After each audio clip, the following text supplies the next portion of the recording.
Bismillahirrahmanirrahim. Tunjukkan aksimu, guys. Go! Woo! Asik! Siapa bilang goes harus serius? Video dari akun TikTok Goes Sengklek ini sukses bikin netizen ngakak. Sekelompok orang dewasa terlihat mengendarai sepeda mini melewati jalan desa yang sempit. Awalnya berjalan lancar, tapi di bagian akhir, salah satu peserta kehilangan kendali, menabrak gundukan pasir, lalu nyungsep hingga masuk ke area pohon pisang.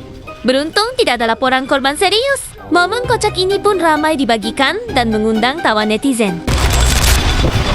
Oke. Go! Asik! Asik! Asik!